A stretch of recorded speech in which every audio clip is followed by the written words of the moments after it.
Great morning, my dear friend. Bhupesh Anand एक बार फिर आपके सामने. So today we're going to start with lecture number 6, chapter number 6, lecture number 1. आज हम एक ऐसा चैप्टर स्टार्ट कर रहे हैं दोस्तों जिसका रिलेशनशिप चैप्टर 7, चैप्टर 8 ये सभी चैप्टर्स इंटरकनेक्टेड चैप्टर्स हैं. So we have completed 5 chapters. So today I'm going to start with chapter number 6, external analysis, political and legal factors. Chapter number 7, external analysis, economical factors. Chapter number 8, external analysis, social factors, demographic factors and technological factors. बेटे बड़ा ही interesting ये तीनों chapters हैं और मेरे favourite chapters हैं दोस्तों. So I will be giving you huge value addition in all these 3 because they are interconnected. तो आप जल्दी से अपना रजिस्टर ओपन कर लें. आज बड़ा मजा आने वाला है because today is the introductory class. This is not for chapter 6. मैं chapter 6, 7th, 8th तीनों को मिलाकर I want to tell you what is the importance of external analysis. What I mean by analysis. What is internal analysis? What is external analysis? दोस्तों जल्दी से अपना register और अपना जल्दी से मैं समझता हूं कि हाइलाइटर्स बाहर निकाल लें. मैंने लिखा ग्रेट मॉर्निंग और मैंने लिखा action speaks louder than words. आपकी जो एक्शंस हैं दे आर मोर इंपॉर्टेंट. तो lecture number 1 chapter number 6, no doubt we are starting with chapter number 6, that is external analysis on political and legal factors. But मैं आपको आज के इस lecture में मैं ये कहता हूं I want to give you a introductory for chapter 6, 7th and 8th because all ये सारे chapters interconnected हैं. जैसे आपने chapter 1 किया business organization, chapter 2 किया business organizational structure, chapter 3 किया बिजनेस ऑर्गेनाइजेशनल कल्चर. तो हमने तीनों चैप्टर्स की बात की. Then chapter number 4 information technology and chapter number 5 stakeholders. मैं पहले 3 चैप्टर्स की बात करूं अगर business organisation structure and business culture they are interconnected. That is internal analysis. आज से from chapter 6, chapter 7, chapter 8, I will be doing external analysis and I will be telling you what is the difference between internal analysis and external analysis. तो मुझे लगता है आप सभी ने registers open कर लिए हैं.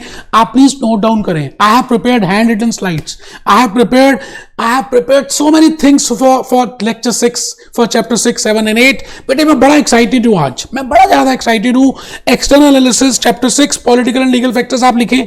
चैप्टर 7 लिखें इकोनॉमिकल फैक्टर्स और चैप्टर 8 लिखें.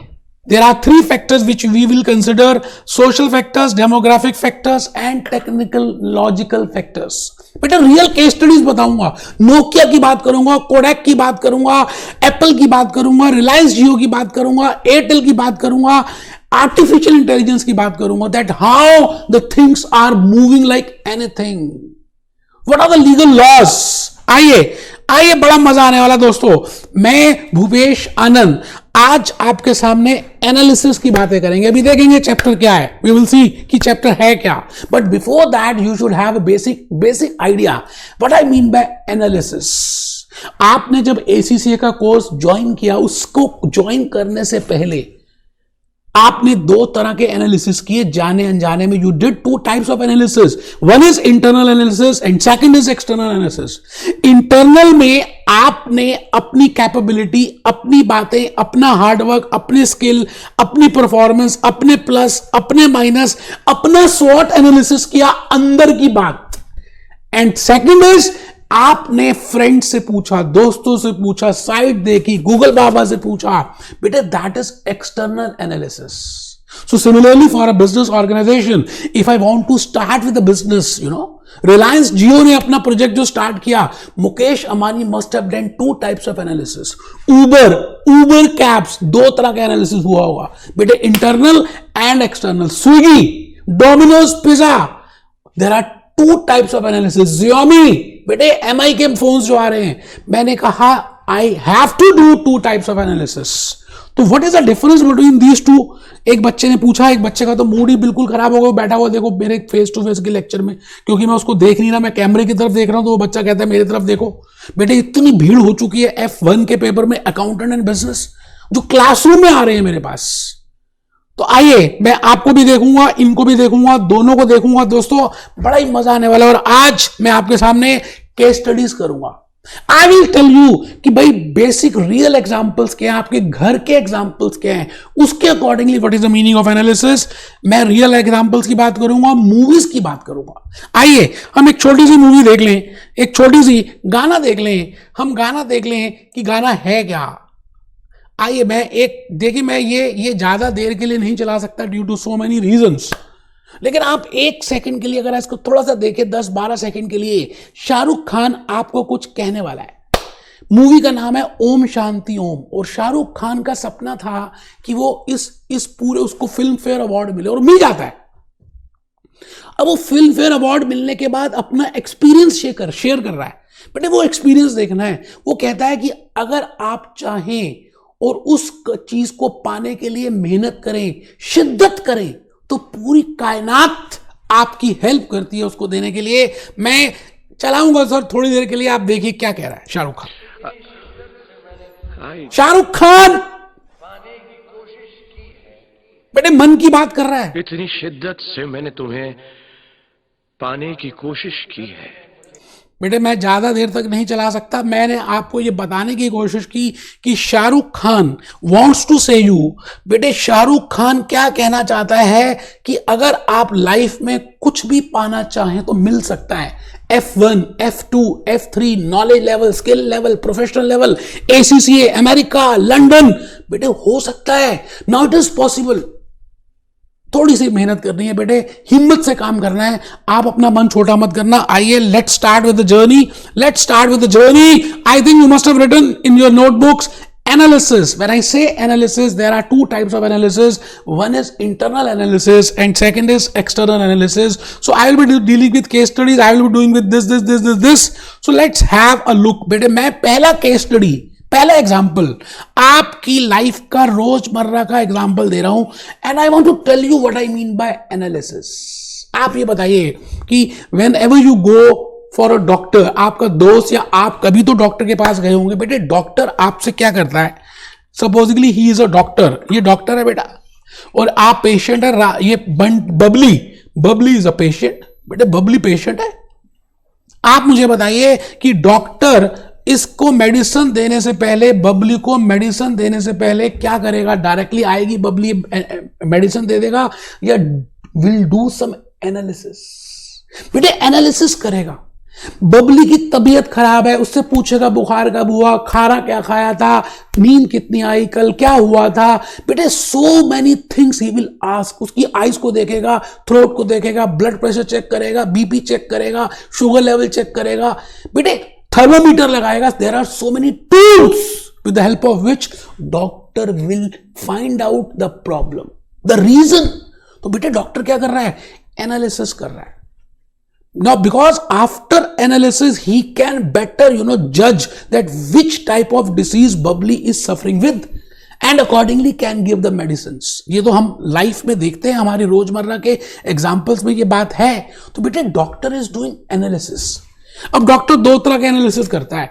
इंटरनल एनालिसिस, उसकी बॉडी के अंदर के सिम्टम्स, उसकी बॉडी के ब्लड का टेस्ट, उसकी बॉडी के टेम्परेचर, उसकी बॉडी का ब्लड प्रेशर, उसकी नब्स वगैरह वगैरह वगैरह। बट अलोंग विद दैट बेटे वो एक्सटर्नली भी देखता है कि आजकल सीजन क्या चल रहा है, आजकल वायरस कौन से चल रहे हैं, चाइना में क्या हो गया, इंडिया में क्या हो रहा है। बेटे एक्सटर्नल और इंटरनल एनालिसिस के बाद ही वो डॉक्टर उसको मेडिसिन देता है। So today I am going to start with, whenever you want to start with a business, because we are doing F1 accountant in business, and we want to find out that I want to run a business, then which type of analysis I should do.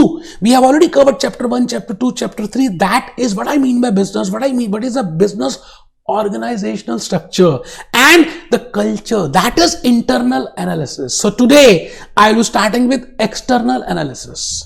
बेटे मैं ये सोचूंगा, मैं आज ये बात करूंगा कि अगर एक बिजनेस एंटिटी एक कंट्री में स्टार्ट करती है, that whether I want to start in India और इन पाकिस्तान और इन बांग्लादेश, मैं किसी कंट्री के अगेंस्ट नहीं हूं, मैं जस्ट एग्जांपल के लिए बताने जा रहा हूं।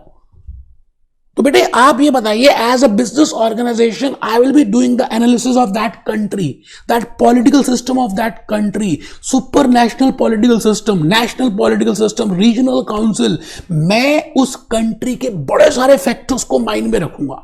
लीगल लॉज देखूंगा, गवर्नमेंट पॉलिसीज देखूंगा, कंज्यूमर प्रोटेक्शन की बात करूंगा। So that is external analysis. तो आपको मैं आज यही बताने वाला हूं बेटे। बेटे मैं आपकी लाइफ का एक और दूसरा केस स्टडी, बड़ा प्रैक्टिकल एग्जाम्पल बताने जा रहा हूं। सपोज करते हैं हम सब ने देखा होगा कि हमारे घर में हमारे ब्रदर्स, हमारे सिस्टर्स, जूनियर्स, सीनियर्स, सभी की मैरिजेस जरूर देखी होंगी। बेटे कभी आपने उस प्रोसेस को देखा है, मैरिज के प्रोसेस को, कि एक लड़का होता है और एक लड़की होती है। बेटे लड़का और लड़की के मम्मी पापा होते हैं और लड़के के मम्मी पापा भी होते हैं। बेटे वो जो लड़की के मम्मी पापा, जैसे मैंने यहाँ पे 2-3 लड़कियां बनाई हैं, आप प्लीज इसको पिंच मत करना, डायरेक्टली मैंने वैसे ही बना दिया है। आप ऐसा नहीं है कि आप ऐसे लग रहे हैं, बस just to find out, just to give you an idea, मैंने ये प्रिपेयर किया है कि एक होते हैं लड़के वाले और एक होती है लड़की वाले। बेटे लड़की वाले they are giving their daughter, बेटे अपनी बेटी को, जिसको पाला है उसको देंगे बेटा। सो लड़की वाले क्या करते हैं, they do analysis, they do 2 types of analysis. पहली बात, लड़के की डेट ऑफ बर्थ क्या है। हमारी इंडिया में ऐसा होता है बेटे, date of birth, time of birth, उसका नेचर देखते हैं, और लड़की का डेट ऑफ बर्थ, लड़की का नेचर, स्टार्स को टैली करते हैं कि वो स्टार्स आपस में टैली कर रहे हैं। दैट इज इंटरनल एनालिसिस, कि क्या internally they are made for each other. Second point, बेटे आप ये बताइए, लड़की वाले जो लड़की के मम्मी पापा हैं वो क्या कंसिडर करेंगे कि लड़के का खानदान कैसा है, उसके पेरेंट्स कैसे हैं, उनके पेरेंट्स कैसे हैं, ग्रैंड पेरेंट्स कैसे हैं, किस लोकेलिटी में रहता है, कहां पे जॉब करता है, कितना अर्न कर लेता है, उसका थॉट्स क्या है, उसका बिहेवियर क्या है, क्या वो मेरी लड़की को रख पाएगा या नहीं, क्या उसका खर्चा बियर कर पाएगा या नहीं। बेटे all this is nothing but analysis, external analysis. External factors को देखा जाता है, इंटरनल फैक्टर्स को देखा जाता है। सिमिलरली अब मैं इसको यूज कर रहा हूं बिजनेस एंटिटी के लिए। आप ये बताइए, if I want to start with Reliance Jio as a new project, और Hindustan Lever wants to come up with a new product, और a new venture is coming up, now before that at least we should have analysis, then only it is better to go in that. And analysis are of 2 types, one is internal and second is external. तो मैं भूपेश आनंद आपके सामने external analysis की बातें आज करूंगा। और external analysis में बेटे F1 अकाउंटेंट एंड बिजनेस में वी हैव 2 एनालिसिस। ये बेटे ये नया बिजनेस है, मेरी कहानी मेरी जुबानी। बेटे ये बिजनेस है, इस बिजनेस को स्टार्ट करना है, मुझे अपनी झोपड़ी बनानी है। उसको बनाने के लिए it is important that I should do 2 types of analysis. One is internal analysis and second is external. And we have in the last 5 chapters, we have covered what is the meaning of internal analysis. What I mean by business organization, what are the functions of that, what are the different types of business organizations, what is the importance of that, what is the meaning of structure, how many types of structures are there, what are the advantages of that, what are the disadvantages of that. But ये सारा जो भी किया वो internal analysis था। अब एक बच्चा कहता है समझ आया, okay. And now we are doing with external analysis, political factors, legal factors, जिस कंट्री में हम जा रहे हैं उसकी पॉलिटिकल फैक्टर्स कैसे, लीगल फैक्टर्स क्या है, सोशल फैक्टर्स क्या है, डेमोग्राफिक फैक्टर्स क्या है, बेटे पॉपुलेशन कितनी है, वो सब देखेंगे, आएंगे। आप बस एक बार नोट कर लें प्लीज बेटे। मैंने I have prepared a very done a hard work for you. So my point is, my request is, my humble request to you will be, please note down F1 accountant and business, internal analysis, external analysis, with in external ऐसे table बनाइए, political, legal, social, demographic, technological, economical. आज हम नई case studies की बातें करेंगे बेटे। आज की लाइफ में क्या एनालिसिस होता है हम देखेंगे। मैं आ गया जी भूपेश आनंद, मैं भूपेश आनंद आपको लेके चल रहा हूं बेटे। मैंने जैसे यहां पे बताया पहले पॉलिटिकल फैक्टर्स हैं, तो पॉलिटिकल फैक्टर्स में क्या क्या फैक्टर्स, क्या क्या बातों को कंसिडर करेंगे मैंने अभी वैसे बता दिया। If I compare India versus Pakistan, तो इंडिया की बात करें तो बेटे इंडिया में या इंडिया वर्सेस बांग्लादेश या किसी भी कंट्री को कंपेयर कर सकते हैं। ऐसा नहीं है कि मैं पाकिस्तान और इंडिया को कंपेयर कर रहा हूं, ऐसा कुछ भी नहीं है, क्योंकि दोनों कंट्री से मैं प्यार करता हूं, क्योंकि हम सबका खून लाल है बेटा। इंडिया वर्सेस पाकिस्तान में अगर आप पॉलिटिकल सिस्टम देखें तो यहां पर मोदी जी हैं और यहां पर इमरान खान है। इनकी पॉलिसीज अलग हैं, इनकी पॉलिसीज अलग हैं, इनके थॉट्स अलग हैं, इनके थॉट्स अलग हैं, इनकी वैल्यूज अलग हैं, इनकी वैल्यूज अलग हैं। और एक बड़े पापा बैठे हैं बेटे, super national authority, super national government बेटे, जो इंटरनेशनल WTO की बात हम करें, सुपर नेशनल, यू नो। तो एक होती है सुपर नेशनल, एक होती है नेशनल, एक होती है रीजनल। बेटे हर स्टेट की गवर्नमेंट अलग है। दिल्ली की गवर्नमेंट अलग है, महाराष्ट्र की गवर्नमेंट अलग है, दिल्ली का चीफ मिनिस्टर अलग है, महाराष्ट्र का अलग है, उत्तरांचल का अलग है, उत्तराखंड का अलग। All have different types of systems and they have different values. तो बेटे political system of a country plays a very important role. So before you start with a new venture, it is important that you should put your more emphasis on political factors जरूर देखें. जैसे आजकल BJP की बात करें तो last 2 साल 1 साल पहले CAA का नया कंसेप्ट स्टार्ट हुआ, या अभी भी आजकल CAA चल रहा है बेटे, सिटीजन का जो नया लॉ निकाला. So what are the thought process of the government? BJP की क्या थॉट प्रोसेस है, कांग्रेस की क्या थॉट प्रोसेस है? दिस इज नेशनल बेटे, इसके ऊपर है वर्ल्ड टॉप ग्लोबल गवर्नमेंट्स. तो I will be talking of values बेटे. पॉलिटिकल फैक्टर्स में मैं भूपेश आनंद बीजेपी की बात करूंगा, उस गवर्नमेंट की वैल्यूज की बात करूंगा, थॉट्स की बात करूंगा, super national governments, national governments, regional governments. So these factors play a very important role. For example, in Islamic countries, बेटे वो जनरली अवॉइड करते हैं ड्रग्स या विस्की या अल्कोहल वाले प्रोडक्ट्स की इंडस्ट्रीज को प्रमोट करना. तो I should know what are the values of that. Accordingly, I should start with that. You're getting my point. The second factor which is very important is what are the legal factors.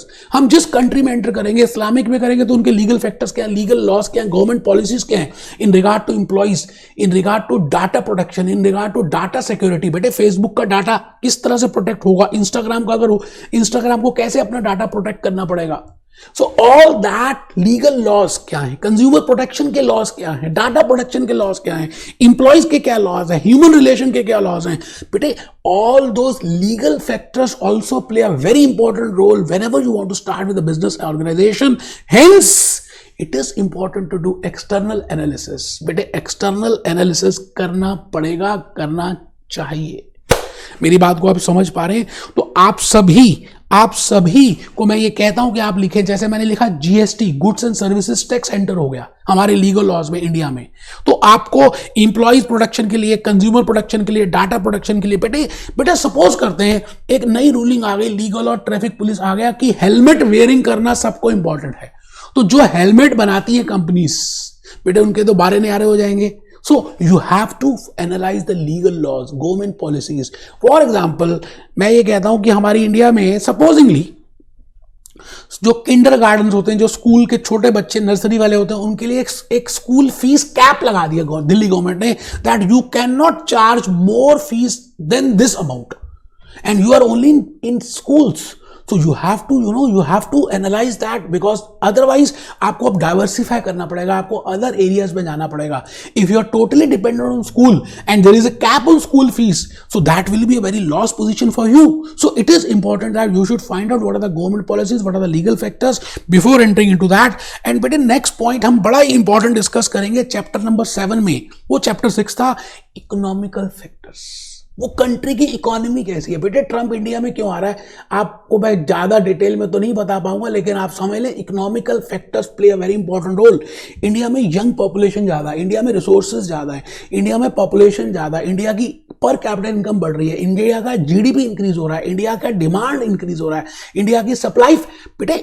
All these factors are economical factors. So before starting with a business organization, you should consider all these factors. तो बेटे demand देखेंगे, demand के factors देखेंगे, law of demand देखेंगे, income effect देखेंगे, substitution effect देखेंगे. आप देख रहे हैं मैं कितना एक्साइटेड हूं सारी बातें बताने के लिए, because chapter 6, chapter 7, chapter 8 are very favourite subjects. बेटे मैं एनालिसिस ही बहुत ज्यादा करता हूं. इन्फ्लेशन कितना है, monetary policies, what are the monetary policies, what are the physical policies, क्या टैक्स है, क्या बजट है, कैसा पर्सनल इनकम टैक्स है, what is the corporation tax. बेटे all those factors to be taken into account before you start with any business entity. मैं बेटे इसके बाद आ गया सोशल फैक्टर्स. सोसाइटी कैसा रहती है, जैसे मैं कहता हूं यूके में कल्चर है फ्राइडे के बाद वो सैटरडे संडे घूमने चले जाते हैं. They believe in travelling, they believe in comfort, they believe in this. तो what are the social culture, attitude क्या है, बिहेवियर क्या है, क्या वैल्यूज है, एथिकल क्या बिजनेस है उनका.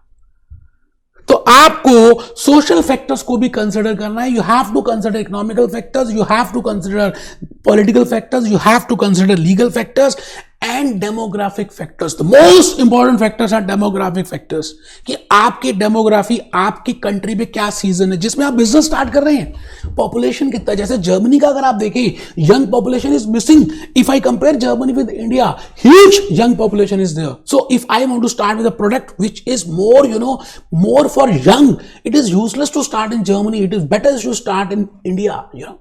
तो डेमोग्राफिक फैक्टर्स, पॉपुलेशन क्या है, पॉपुलेशन की पॉलिसीज क्या है, and how much is the educational level, how much people are wealthy, उनका टेस्ट क्या है, उनका कल्चर क्या है, all that will come under the heading of demographic factors। तो बेटे आप लिख लें health, population size, happy index देखेंगे कितना हैप्पी इंडेक्स है, पॉपुलेशन कॉम्पोजिशन, एजुकेशन, वेल्थ, ये सभी फैक्टर्स को ध्यान में रखेंगे। और last factor is the most important.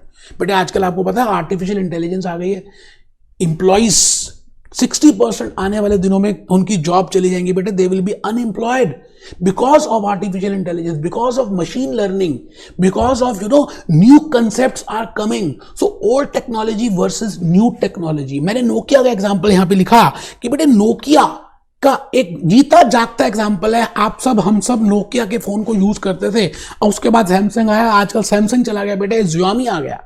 Latest technology, artificial intelligence, speech recognition, new concepts, new things, new ideas, new innovations, e commerce. Amazon का जो मालिक है बेटे, आज सबसे ज्यादा अमीर आदमी कैसे बन गया? बिल गेट से। बेटे दुनिया का सबसे अमीर आदमी अमेजॉन का मालिक। तो आपको गूगल चेक करना है और आपको देखना है how these factors play a very important role. मैं भूपेश आनंद आपके सामने बड़ा ही प्यार से बताने जा रहा हूं कि आपको कुछ नोट भी करना है। आइए मैंने बेटे आपके लिए हैंड रिटन स्लाइड्स प्रिपेयर किए हैं, and I have prepared revisionary slides. अब देखिए मैंने रिविजनरी स्लाइड्स में ये बताने की कोशिश की that what are the learning objectives in chapter number 6। Political system की बात करेंगे, लीगल सिस्टम की बात करेंगे, we will be talking of legal laws and all that। वो हम सब देखेंगे बेटे, घबराने की बात ही नहीं है।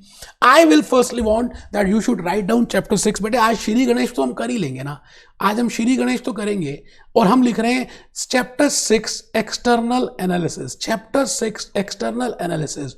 बेटे what, why and how, I should know the logic why I am doing this chapter। बेटे मेरे लेक्चर यूट्यूब के किसी दूसरे लेक्चर, पूरी वर्ल्ड के लेक्चर्स में कंपेयर कर लीजिए, and you will find that I have given you the more logical concepts. Open challenge है बेटा। बेटे what, why and how it is important to examine, it is important to examine the environment, it is important to examine the environment that operates around an organization। आप आज एक closed economy नहीं है बेटे। India was close economy 10 years, 15 years, 20 years back, but now you are a open economy। आपको global technology, global competition, global players, global quality, you have to compete with that। So competitors, technological factors, economical factors, political factors, legal factors, ये सभी important role play करेंगे। तो आइए थोड़ा सा लिख लेते हैं बेटे। आप सब फर्स्ट पॉइंट तो लिख लें, external analysis, what, why and how it is important to examine the environment that operates around an organisation. बड़ी ज्यादा मैं क्या बताऊं अब आपको, मैंने आपके लिए बड़ा ही जबरदस्त, आपको क्या बताऊं दोस्त, बड़ी ज्यादा मेहनत की है। अगर आप ध्यान से लिखेंगे तो मुझे अच्छा लगेगा बेटे। We will be doing with PEST analysis, political analysis देखेंगे, इकोनॉमिकल एनालिसिस देखेंगे, सोशल एनालिसिस देखेंगे, and technological analysis. Please prepare this graph. ये फ्लो चार्ट मेरी अपना क्रिएशन है। I will be firstly going for political factors, पहला step, legal factors, social factors, demographic factors, technological factors, competitive factors. बेटे एक organisation को चलाना कोई आसान काम है? आपको क्या लगता है इजी है क्या? तो बेटे इसके अलग अलग नेम्स हैं हमारे कैप्लन और बीबीबी में। PEST analysis, PESTEL analysis, STEP analysis, PESTEL analysis, ये हम सब डिस्कस करने वाले हैं, हम सब डिस्कस करेंगे बेटे। मैं अब नेक्स्ट लेक्चर से, आज का ये जो लेक्चर था ना, लेक्चर 1, ये तो इंट्रो लेक्चर था चैप्टर 6 का, चैप्टर 7 का, चैप्टर 8 का. Just I want to tell you what is the meaning of analysis and how this analysis is important, what I mean by internal, what I mean by external and how many 3 chapters which are related interconnected with that. तो मैं lecture 2 में आपको सबसे पहले बताने वाला हूं political. हम सबसे पहले डिस्कस करेंगे political factors, legal factors. Political factors में गवर्नमेंट की बातें करेंगे. लीगल फैक्टर्स में हम कंज्यूमर प्रोटेक्शन लॉज की बात करेंगे. We will be talking of employees protection laws, we will be talking of data security laws, we will be talking of data creation laws, you know, data preparation laws, data security laws. हम ये सभी बातें discuss करेंगे. उम्मीद है कि आपको ये you are getting my thing that what I want to say you in lecture number 1. So next lecture will be very important lecture. Be happy, be jolly, be great morning my dear friends. Bhupesh Anand एक बार फिर again I am here. So today we'll be starting with lecture number 2 and the chapter name is chapter number 6, external analysis, political and legal factors. आज हम lecture 2 कर रहे हैं दोस्तों. I have already delivered my lecture number 1. So this part is very important I can say for your examination purpose point of view. And और बेटे आज मैंने बड़े सारे examples, बहुत सारी बातें आपको बतानी है because today will be the foundation class I will say for lecture number 6. Please take out your registers जल्दी से बेटे, अपने registers को बाहर निकालने. और आज मैंने एक गाना भी दिखाना है आपको आमिर खान का. बस बेटे आज आप मेरी बात को ध्यान से सुनेंगे और उन बातों को लिखेंगे. I have prepared so many slides for you. तो आइए मैं भूपेश आनंद आज आपके सामने कुछ लेक्चर्स की बातें करेंगे, कुछ बातें हम डिस्कस करने वाले हैं. Chapter 6 lecture number 2, chapter 6 lecture number 2, external analysis. In the last lecture I have told you what I mean by analysis. Analysis are of 2 types. To find out my own SWOT, strength, weakness, opportunities and threats. बेटे उसको हम generally कहते हैं analysis, internal analysis as well as external analysis. तो हम यहां पर जो कर रहे हैं उसका नाम है एक्सटर्नल एनालिसिस. एक्सटर्नल एनालिसिस में we are doing political and legal factors. Political and legal factor, it means as a organization. Now the whole chapter you have to think it from the organization point of view. बेटे आपको organization के point of view से सोचना है कि आप एक newly formed new organization है. You are coming from London to India or you want to invest in Pakistan or in Bangladesh or in China. Let these be the options. Now as a London holding company, you have to find out that which are the best countries you should invest in. ऐसे कौन सी countries हैं जहां पर आपको invest करना चाहिए. And before that you have to do analysis of that country. उस country का एनालिसिस करना है. और उस कंट्री में no doubt there are so many factors. Political factors हैं, उस कंट्री के लीगल फैक्टर्स हैं, उस कंट्री के सोशल फैक्टर्स हैं, इकोनॉमिकल फैक्टर्स हैं, टेक्नोलॉजिकल फैक्टर्स हैं. तो मैं आज अपनी discussion political and legal factors में लेकर आ रहा हूं. क्या लगता है बेटे, if you as a business organization wants to set up your business organization as per political factors, मैं लीगल को भी थोड़ी देर के बाद लेता हूं. पॉलिटिकल फैक्टर्स में आप क्या क्या फैक्टर्स को कंसिडर करेंगे, what are the political factors mind में सोचेंगे. मैंने आप सबसे पूछना है कि पॉलिटिकली आप क्या क्या देखेंगे एक कंट्री की पॉलिटिकल फैक्टर्स में, क्या क्या माइंड में आ रहा है. प्लीज मैं 1 मिनट का टाइम देता हूं, आप जल्दी से मुझे बताएं कि what are those points you will take into account before analysing those political factors. Supposingly I want to go for Pakistan और आई हैव 2 ऑप्शंस. बेटे मेरे को दोनों ही देश बड़े प्यारे हैं. इन दोनों देशों के लोग भी बहुत अच्छे लगते हैं, इसलिए मैं बार बार एग्जांपल देता हूं. लेकिन कुछ पॉलिटिकल हैं जो प्रॉब्लम्स क्रिएट कर रहे हैं. चलिए अभी हम उसकी बात नहीं करते. I am talking of India and Pakistan. Now if as a London organisation I have to compare that what is a political factors which are there in India and what are the political factors which are there in Pakistan. So I have to analyze that. क्या लगता है बेटे political factors में उस country का political system कैसा है. Political system of Pakistan, it means who is the supreme authority, how that government is being ruled, whether by president or by prime minister. What is the system of that? what are the latest guidelines as per Supreme Court? बेटे मैं political factors की बात करूंगा. What is the ideology, बेटे उनकी सोच क्या है, विचार क्या है, क्या थॉट प्रोसेस है. जैसे अगर हम इंडिया की बात करें तो बीजेपी की थॉट प्रोसेस हिंदूज के ऊपर है. वैसे तो दोनों रिलीजन को ध्यान रख रहे हैं, लेकिन मैं जनरली बात करूं तो I have to see the ideology कि उनकी विचार कैसे हैं, थॉट्स कैसे हैं, वो क्या सोचते हैं. जैसे मैं बात करता हूं, नरेंद्र मोदी जी ने स्टार्ट किया मेक इन इंडिया. स्वराज पहनो, स्वराज में पहनो और स्वराज ही बनाओ, मतलब हमारे देश में बनाओ और हमारे देश का ही पहनो, no imports. So this can be an ideology that we want to produce in India.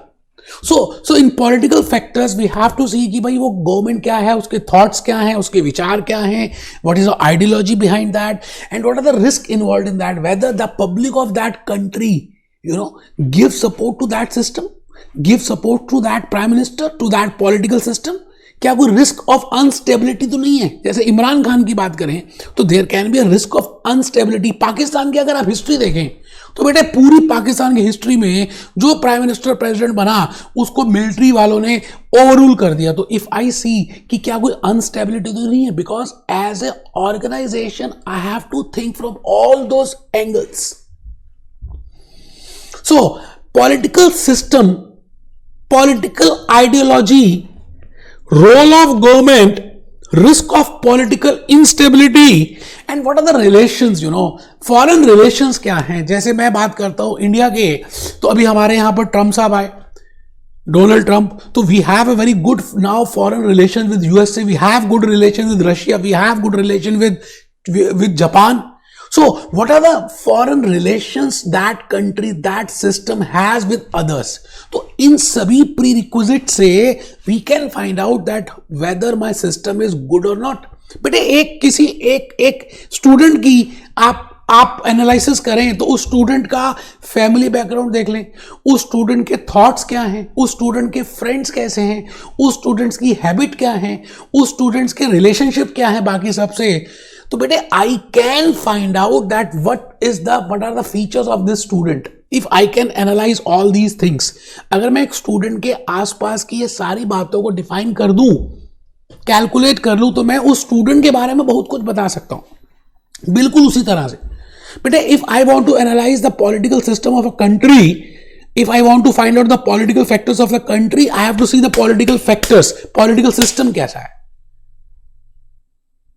and how it is being authorized. For example, national government is being authorized by parliament. Global political system is divided into three parts. बेटे एक तो global है, WTO, European union, European legislation, European parliament. उसके नीचे आता है बेटे national government which is being authorised by member of parliament. जैसे हमारी इंडिया में बेटे पार्लियामेंट, राज्यसभा, लोकसभा, उसके बाद नीचे state government, panchayat, all that is covered और उसके बाद नीचे state governments, and they are being regulated by councils or by the bylaws, federal government in USA.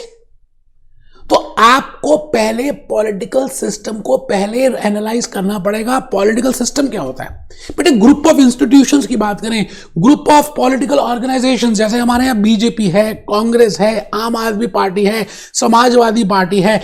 These all are political organisations. इनकी आइडियोलॉजी क्या है, इनके थॉट्स क्या है, all that will be composite under political factors.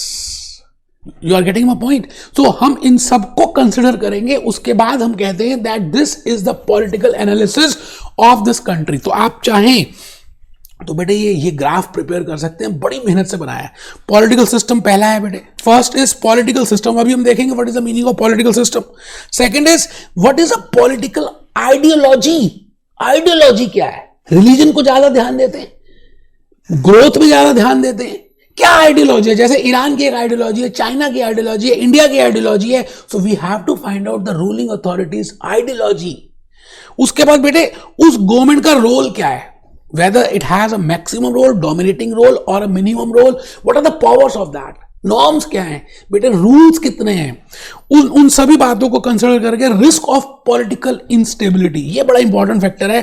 Pakistan का example दूंगा. Always there is the risk of political instability. So if you are coming from London and you are investing huge funds And if there is a political instability, it is not a wise decision to invest in that country, because there is a huge amount of instability is there, risk factor is there, more risk is there. And at last, how much are you have good relations, with other countries. तो ये सभी बातों का consideration कहते हैं, इसका नाम है पॉलिटिकल फैक्टर्स. तो बेटे एक बात और समझनी है, जैसे मैंने फर्स्ट पॉइंट में बताया what is political system.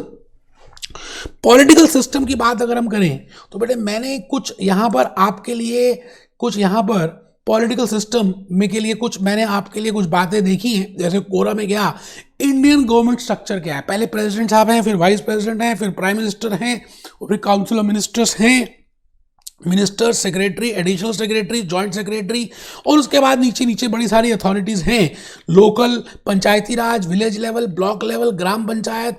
It means this system has to be studied, because you are investing huge amount, you are going to start with the organization in that country. अगर मैं Wikipedia से पूछूं कि भाई Wikipedia please tell me what is the meaning of political system, a political science, in political science, a political system defines a process for making official government. That what is the process of that making that government which will rule, उसका क्या process है. A government is the system or group of people governing the organized community, often a state.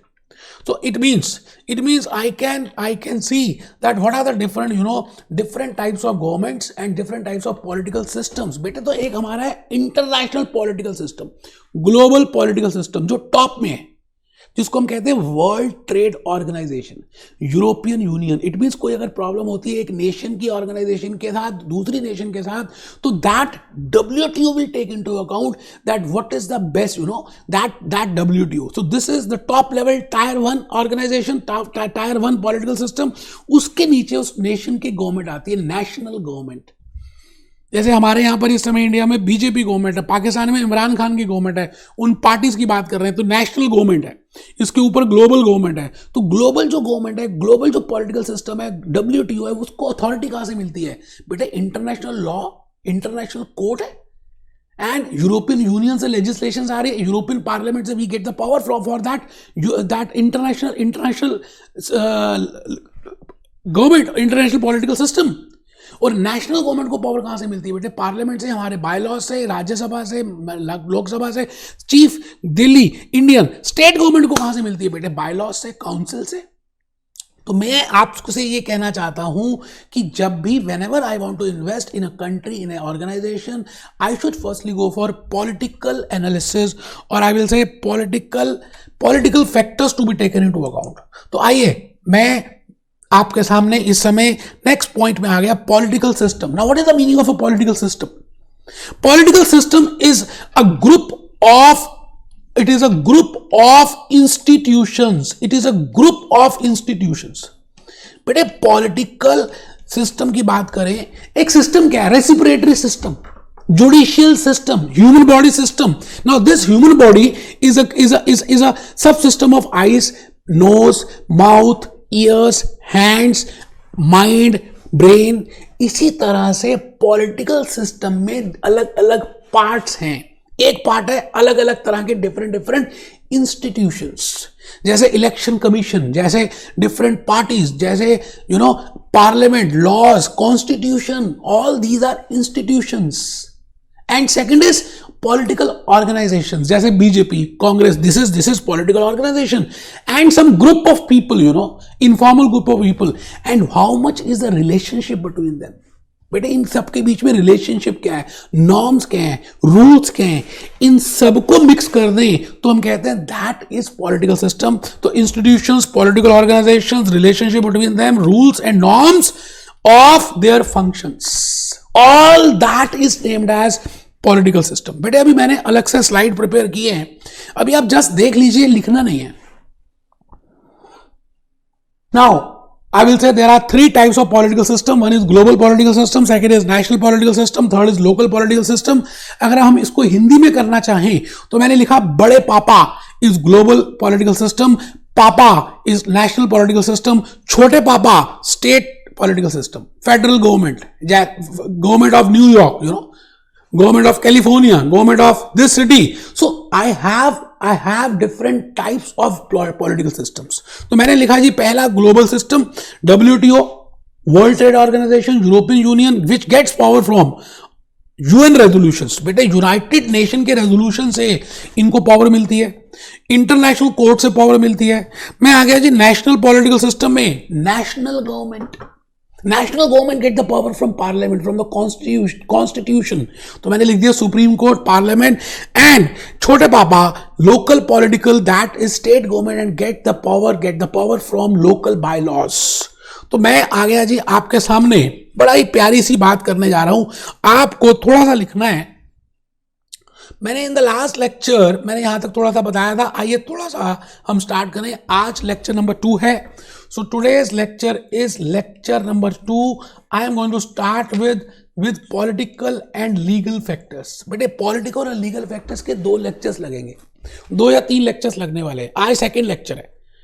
Political and legal factors में political factors आप पहले लिखे, जैसे अभी आपने बनाया पॉलिटिकल फैक्टर्स में अगर I prepare a pie chart, one will be political system. बेटे अभी हमने डिस्कस किया, this will be political system.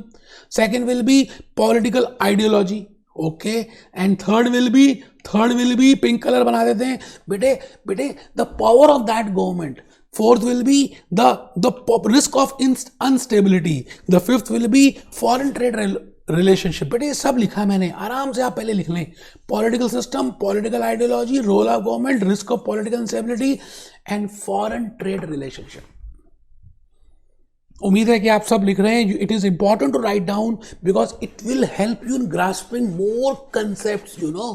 So political factors are the most important factors to be taken care of, and within political factors these are the points which we have to take into account. And then I have discussed that there are 3 levels of political system. बेटे अभी भी discuss किया. पहला level supranational और global, second level is national and third level is regional. तो आपको लिखना है बेटे these are the hand written slides. बेटे मैंने 2 तरह की स्लाइड्स बनाई हैं. एक हैंड रिटन तो अलग से कराता हूं, एक हैंड रिटन स्लाइड्स ये वाली है. अभी रिविजन की स्लाइड्स भी हैं, ठीक है. तो ये लिखनी है बेटे 3 levels of political systems, global और supranational. It means above all the nations, national and local and regional. बेटे हमने ऑलरेडी डिस्कस कर दिया है. अब मैं आ गया जी आपके सामने बड़ा इंपॉर्टेंट पॉइंट, नेक्स्ट लेक्चर का सब नेक्स्ट पॉइंट बताने जा रहा हूं, that how government can affect the business organisations. किसी भी कंट्री की, इराक की, दुबई की, पाकिस्तान की, हिंदुस्तान की, चाइना की, जापान की, ऑस्ट्रेलिया की, न्यूजीलैंड की, अमेरिका की, रशिया की, किसी भी कंट्री की जो गवर्नमेंट है, नेशनल गवर्नमेंट और international government, supranational government, global government, how they can affect the organisations. बेटे आपको ऑर्गेनाइजेशन के पॉइंट ऑफ व्यू से सोचना है. मेरी बात आप समझ पा रहे हैं? What I want to say that you have to now consider the government, how that government can affect your business organization, because we are doing external analysis. Now my point is government can affect your business organization by 2 ways. I have written 2 ways. बेटे एक तो हो सकता है कि government can on the basis of its own ideology can prepare some government policies. Ideology के basis में कुछ गवर्नमेंट अपनी पॉलिसीज बना देती है. जैसे डोनाल्ड ट्रंप की बात करें तो देखे दैट पॉलिसी कैन बी कि you can not outsource the work, you have to pay more tax, you can not do this, you can do this, you have to make in India, make in USA, और you have to employ all USA citizens, और you have to give this much amount of wages to the employees of that USA. तो बेटे एक तो government की policies हो सकती है, और एक हम डायरेक्ट लेजिस्लेशंस भी लेके आ सकते हैं प्रोटेक्शन के लिए, consumer protection, employees protection, data protection.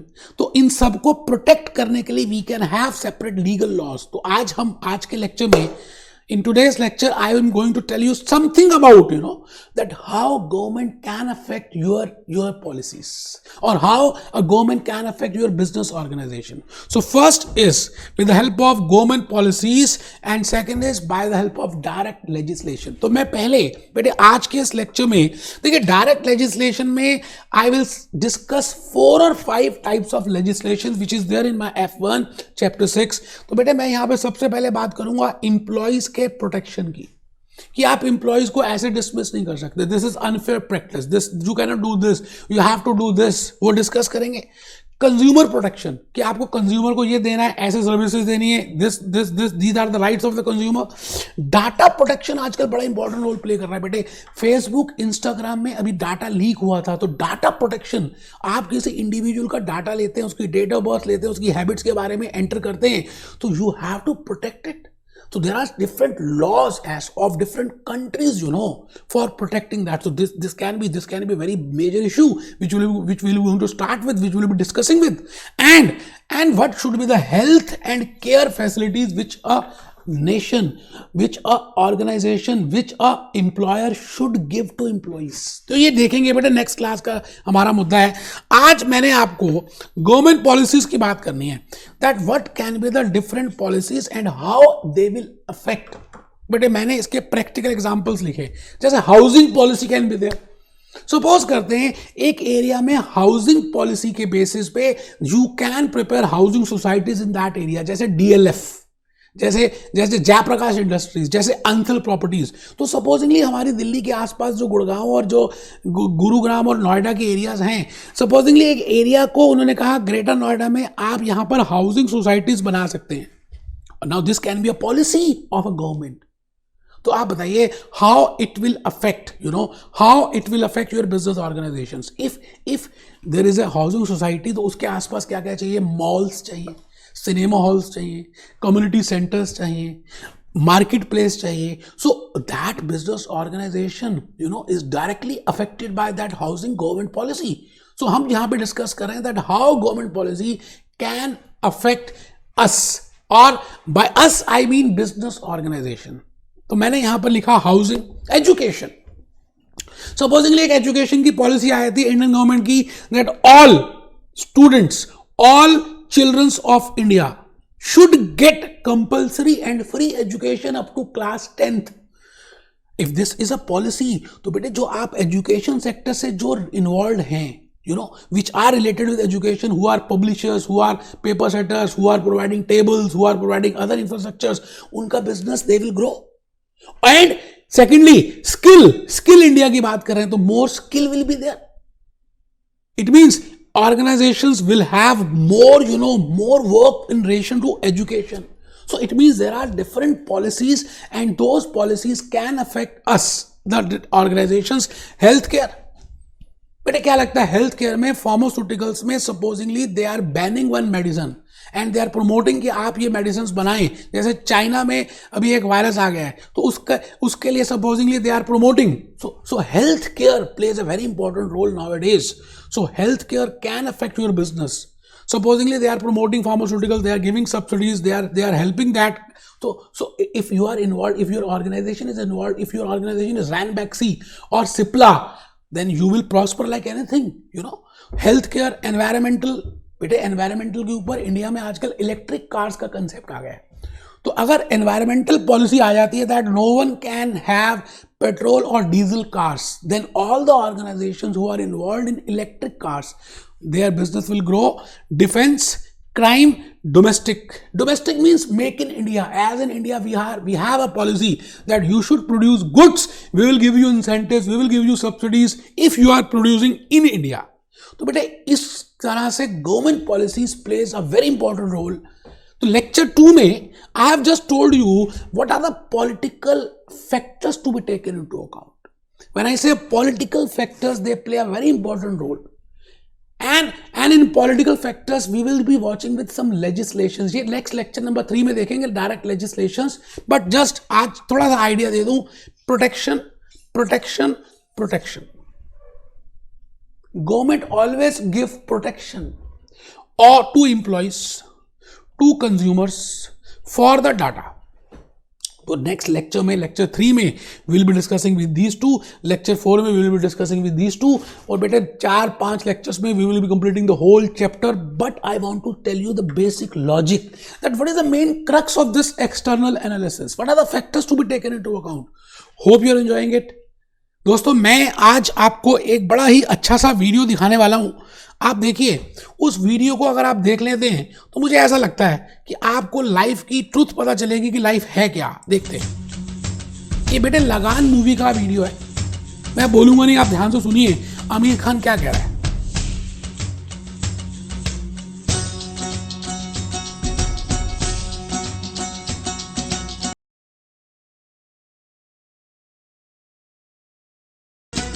बेटे एक बात मैं आपको बता दूं कि लाइफ में कुछ भी मुश्किल नहीं है अगर आप उसको पाने की कोशिश करते हैं. लगान मूवी आपको मालूम है क्या हुआ था. मैं अब ज्यादा डिटेल में नहीं बताऊंगा, गाना मैं पूरा दिखा नहीं सकता, लेकिन एक आइडिया दिया है that you can do anything and everything, believe in that. आप सब कर सकते हैं आप चाहें तो. B happy, be jolly, be cheerful. दोस्तों great morning, Bhupesh Anand once again. Today's lecture number, we are going to start with lecture number 3. And we are doing chapter number 6, that is external analysis, and that too specifically for political and legal factors. मैंने बेटे already 2 lectures ले लिए हैं और मैं political और legal factors की बात कर रहा हूँ. लेक्चर नंबर 2 में मैंने आपको बताया था what is the meaning of political factors, what are the political factors which play a important role. And within political factors we have discussed political system and political ideology, and we have discussed the instability, the role of government, the power of the government, and how that government is, has a foreign relations. तो ये इन बातों को मैंने discuss किया था. And then at the last, in the lecture number 2, I have discussed that what is the meaning of a government policy, that how that government can affect your organization. We are doing business organization, we are doing accountant and business F1 knowledge level. बेटे हम ये देख रहे हैं कि एक business organisation में which are the external factors which can affect. तो पहला फैक्टर जो हम डिस्कस कर रहे हैं that is political factors, legal factors. एक कंट्री का लीगल सिस्टम कैसा है, because we want to invest in that country, we want to start a business in that country, so we should know what are the government legal system in that. And government can intervene, the government ka effect can be there by 2 things, either the government will come with the government policy, या तो government policy अपनी start कर देगी, जैसे हमने last lecture में किया था.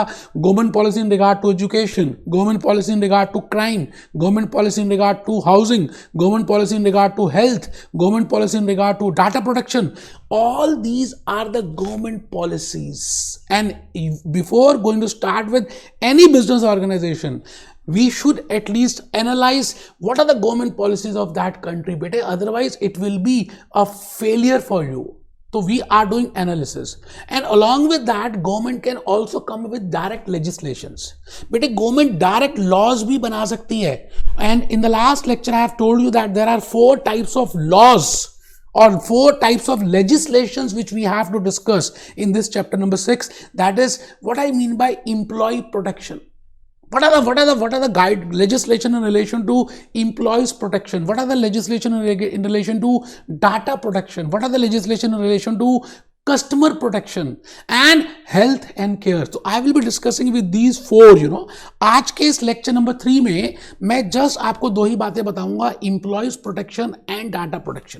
Please open your register. सभी ओपन कर लें बेटे जल्दी से ओपन करें, क्योंकि मैं आज के इस लेक्चर में थोड़ा सा स्पीड पकड़ूंगा और आपको क्योंकि बहुत सारी बातें बतानी हैं. आप देखिए, मैंने आपके लिए एक व्यक्ति को बना दिया और मैंने कहा कि भाई इस व्यक्ति की आप इसका कलर चेंज कर देते बेटा, थोड़ा सा इसका हरा रंग कर देते हैं. बेटे हरा कर दिया. आपको टेबल चेयर पे बैठ के ही पढ़ना है, लेट के नहीं पढ़ना है. मेरे लेक्चर्स आप लैपटॉप में देख रहे हैं बट लेट के नहीं पढ़ना बेटे, स्ट्रेट बैठना है. रजिस्टर ओपन करा, देखिए इसने रजिस्टर ओपन कर लिया. बेटे आज का लेक्चर नंबर 3 है, आप नोट कीजिए. And chapter number 6 that is external analysis and that too for political legal factors, most important for examination. तो मैं आ गया जी. Be happy, be jolly, be cheerful. Be happy, be jolly, be cheerful. Be happy, be jolly, be cheerful. तो मैंने इन the last lecture आज के इस लेक्चर में मैं आपके सामने एक तो ये लेकर बताऊंगा government. I will be giving you some hand written slides and I will be showing you some, क्या क्या बेटे क्या दिखाऊंगा, मैं आपको पीपीटीज भी शो करूंगा और मैं चाहता हूं कि आप कुछ उसको लिखें भी, दोनों वर्क करेंगे बेटे, थोड़ा सा प्यार थोड़ा सा मैजिक, काम हो जाएगा हमारा। आइए सर पहले थोड़ा सा लिख लेते हैं फिर हम बातों को समझेंगे। आइए let's have a look on this government. So I told you that government can intervene, government can affect your organisation. So before starting with the organization, before starting with a new venture in that country, you should know what are the government policies and what are the legislations of that government. तो बेटे मैंने कहा government को दो parts में divide कर दिया, दो मटके बना दिए, एक government legislation and second is government policies. So we have discuss policies in the last lecture.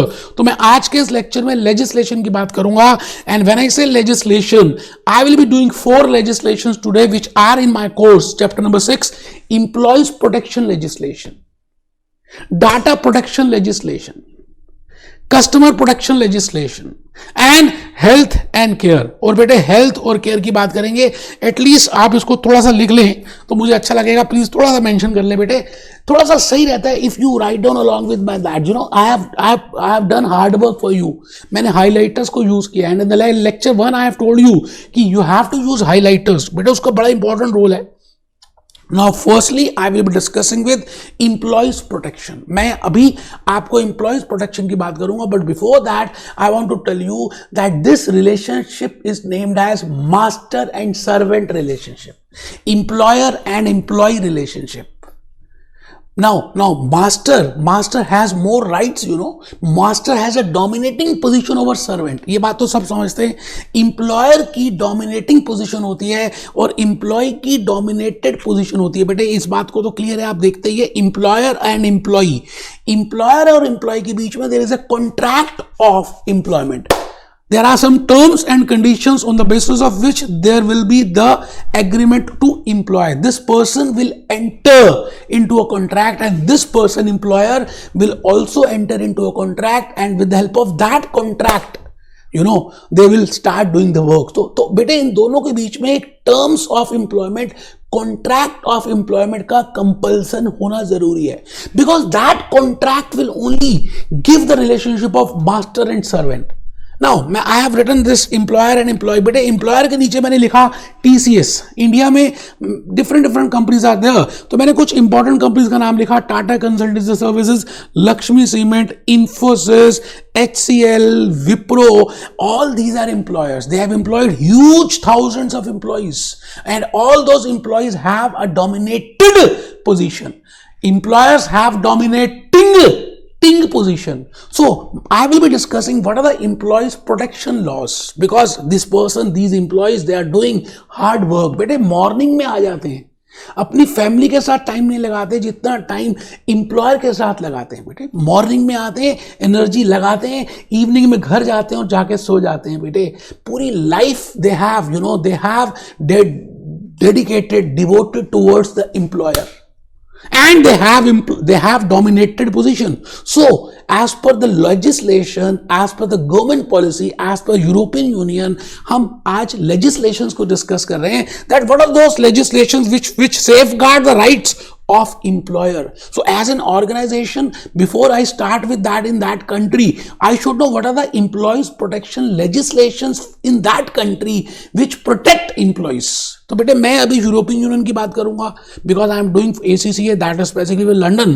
तो मैं आपको बताऊंगा कि ऐसे कौन सी राइट्स होनी चाहिए. आप बताइए लॉजिकली सोच के कि आपको क्या लगता है बेटे कि इंप्लॉई को प्रोटेक्ट करने के लिए, if you are the law makers, अगर आप लॉ मेकर्स बन जाए, थोड़ी देर के लिए मान लेते हैं आप लॉ मेकर्स बन गए, आपको क्या लगता है आप क्या क्या प्रोविजंस लेकर आएंगे कि अगर आपको इंप्लॉइज को प्रोटेक्ट करना है? If you want to protect your employees, then what will be the legislations? क्या provisions लेकर आना पसंद करेंगे? सोचिए, आप लॉ मेकर्स हैं of that country, and that person is devoting his whole life for that employer and has a dominated position. Employer is in a dominating position. तो बेटे क्या क्या लॉज होने चाहिए, क्या legislations होने चाहिए?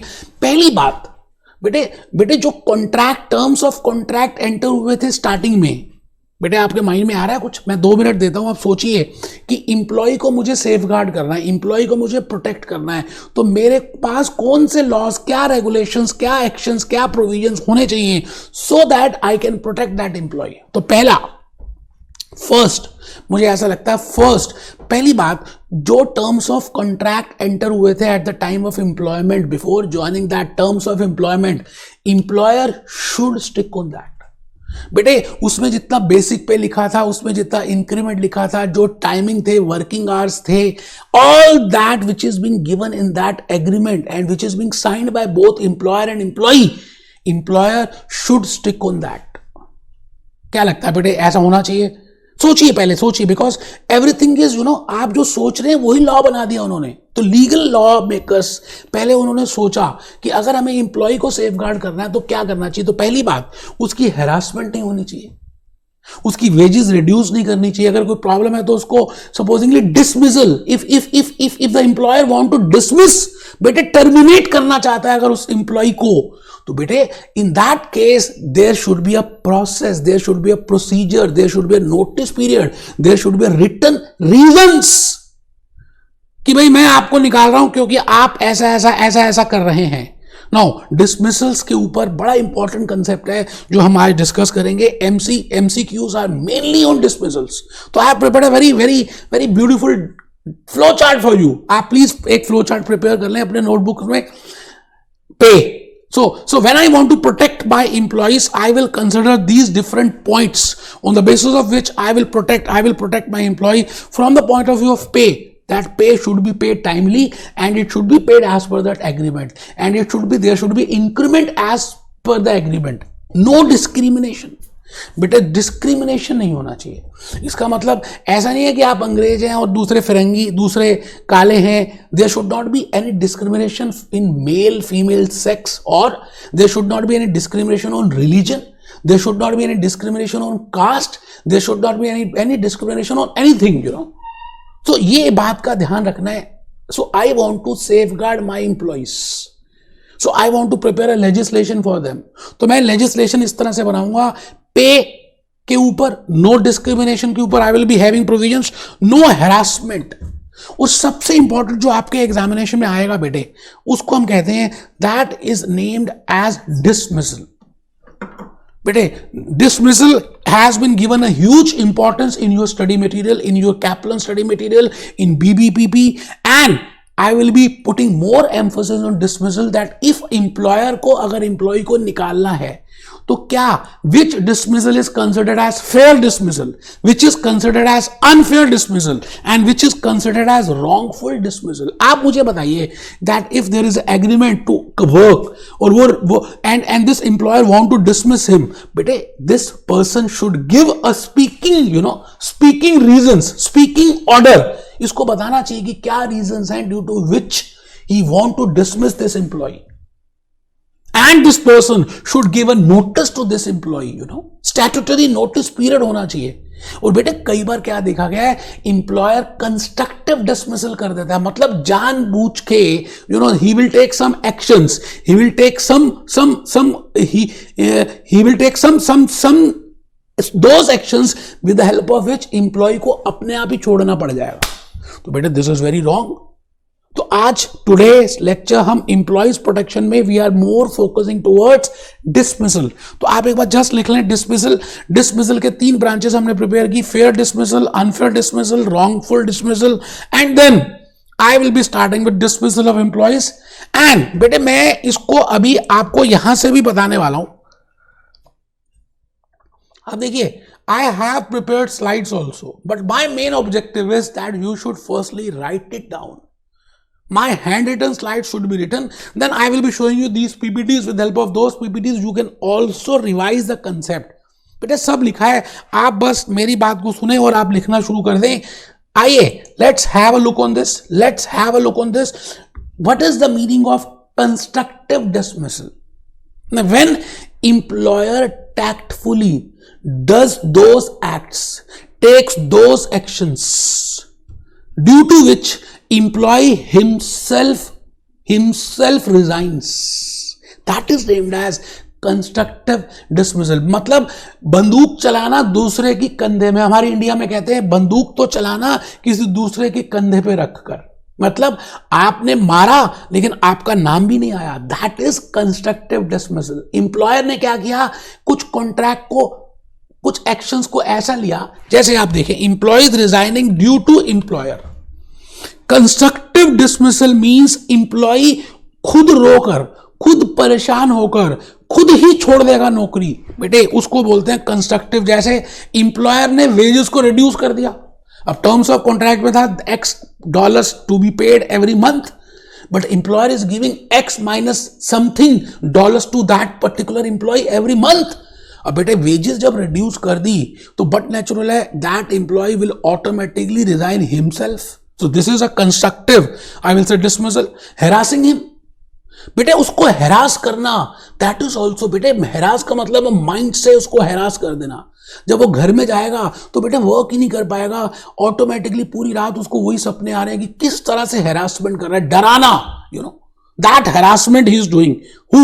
Employer. Because employer has a dominating position. So because of this harassment, because of reduction in wages, employee अपने आप ही चला जाएगा बेटे। And मैंने एक point बड़ा important लिखा that it is important that you should give the reasons in writing and you should give the notice period as per the statutory, जो भी आपके कंट्री में है बेटे उसका नोटिस पीरियड देना कंपलसरी है। Now I will be more focusing towards, क्या किस पे ज्यादा फोकस करूंगा कि बेटे फेयर डिसमिसल के क्या, what are the circumstances which are considered as fair dismissal। फिर हम कंसिडर करेंगे what are the circumstances which are considered as unfair, और फिर मैं बताऊंगा what are the circumstances which are considered as wrongful।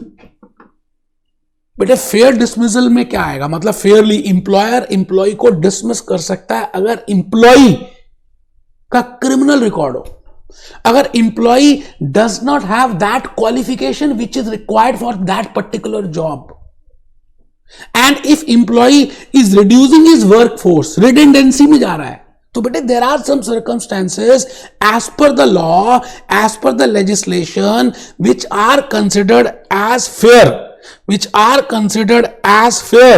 तो मैं चाहता हूं कि आप ये एग्जांपल्स को लिख लें so that you can get an idea, you know this will be important for MCQs। आपको वो एक केस स्टडी दे देंगे and you have to find out that whether this is fair dismissal, whether this is unfair dismissal, whether this is wrongful dismissal, lack of qualification, ये तो बेटा important है। Employer can dismiss the employ if he do not has the prerequisite qualification. For example to head accounts department, qualification is you should be ACCA qualified और a chartered accountant qualified, और आपका भी ACCA का professional level clear नहीं हुआ, बार बार आप fail हो रहे हैं, and but the qualification is important। So in that case this person, employer can dismiss this employee because this employee do not have that type of qualification, second is बेटे employee चोरी करता है, झूठ बोलता है, dishonest है, theft, organization is reducing size of workforce। General Motors, अगर आप अमेरिका का देखें, now General Motors is reducing its workforce, so it is not for that employee, we are reducing the whole workforce, redundancy में जा रहे हैं बेटे, restructure कर रहे हैं, तो that is also fair. And if that employee has a criminal record, तो बेटे ये चार एग्जांपल्स को माइंड में रखना है एंड कंसिडर करना है that if these are the reasons then this employer can dismiss the employee and that dismissal will be considered as fair dismissal। Now what is unfair? What is unfair? बेटे supposingly an employee is pregnant, अब employer को पता है कि आने वाले period में छुट्टियां लेगी, तो बेटे उसको निकालना, और employee के पेरेंट्स बड़े सीनियर पेरेंट्स हैं, ओल्ड पेरेंट्स हैं, and because of their old parents, because they have a long disease, तो बेटे employee is helping his parents and because of that ये employee अपनी जॉब में नहीं आ रहा, तो this employer उसको निकाल रहा है, बेटे this is also wrong, these are the natural reasons। आप बताइए, pregnancy is a natural reason, old age help to their parents is a natural reason, so this will be considered as unfair। Joining a trade union, But this is also wrong that if an employee has joined a trade union because you want to take a revenge, employer उसको dismiss कर रहा है, तो this is unfair. तो आप reasons लिख लें please, जल्दी से लिखें. Examples of unfair: pregnancy, parental leave, joining a trade union, discrimination over employee. मैं आ गया जी नेक्स्ट पार्ट में. What are considered as wrongful dismissal. Employer एक पर्टिकुलर डे में आता है और कहता है कि भाई आपको मैं निकाल रहा हूं, without giving any notice, without giving any reasons. So this is considered as wrongful dismissal. आइए just have a look on this. एक बार थोड़ा सा देख लें. Just have a look on this कि what I want to say you.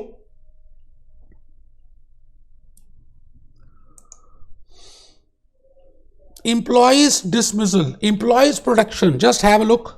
Employees protection. Within many countries, the national government has passed legislations which protect employees from unfair treatment of their employees. So this is very important. This is very important for unfair treatment of their employees. Minimum hour wages rate, health and safety. This dismissal, I will say, आपके examination में बेटे dismissal आएगा. Dismissal मैंने पहला बताया, constructive dismissal. Planning करके employer do some actions due to which the reaction of that will be employee himself will resign. That is named as dismissal. Unfair dismissal अभी बताया बेटे, अगर ट्रेड यूनियन ज्वाइन कर लेता है प्रेगनेंसी के समय या ओल्ड एज पेरेंट्स की हेल्प के लिए, और he is joining a trade union, that is considered as a unfair. And what is wrongful पढ़ते हैं. When the employer breaks the terms of employees contract. When the employer is breaking the terms of contract during the dismissal, it is not the same as unfair dismissal. देखिए जी बड़ा simple है. there is a difference between unfair and wrongful. Wrongful is you are not giving the notice period, you are not giving the reasons, you are not telling anything, and you are just passing the order that from next day you will not be coming. So this is wrongful dismissal.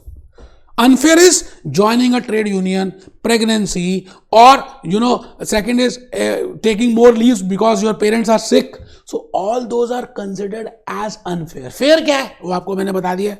आइए थोड़ा सा और देख लें. Redundancy. Sometimes that organization is reducing their workforce.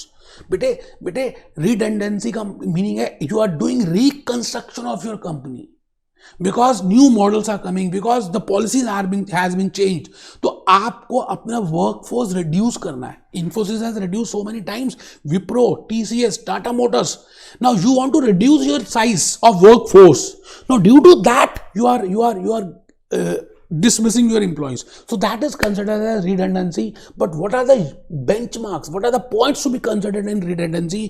Just have a look on this. Redundancy is a form of dismissal which occurs when an employee needs to reduce the size of the workforce in the area given to this, the right to consultation. But the employee should be given, बेटे employ को ये सारे rights देने चाहिए even if it is a case of redundancy. What are those rights? The right to consult. यार employ ने life लगा दी अपनी, तो क्या उसको कंसल्ट करने का भी राइट नहीं है, even if it is a case of genuine reason? So right of consultancy, right to give a notice period, right to redundancy pay.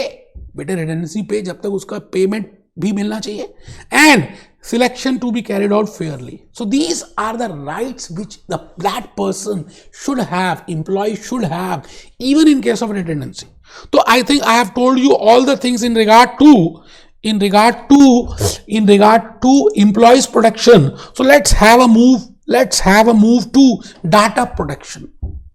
Now one of the most serious issue आज की date में है data protection करना. Donald Trump के जब elections हुए, at that time huge data was misused by from Facebook, और आपने न्यूज में देखा होगा बेटे. तो data protection, data if you have the access of the personal data of a particular individual, अगर आपके पास किसी इंडिविजुअल के पर्सनल डाटा, उसकी सेक्स लाइफ के बारे में, उसकी वर्क के बारे में, पर्सनल इंफॉर्मेशन के बारे में, and you have fingerprints and all, that is nothing but data. तो बेटे आज इंपॉर्टेंट लॉ आ गया है that how that organization is responsible for protecting the data. So I am doing, मैं क्या कर रहा हूं कि organisations, if you want to start with a new venture in a country, तो आपको ये लेजिस्लेशंस पहले चेक करना है, एनालिसिस करना है, so that you better take the decision that whether to go it or not. So I have to see data protection laws.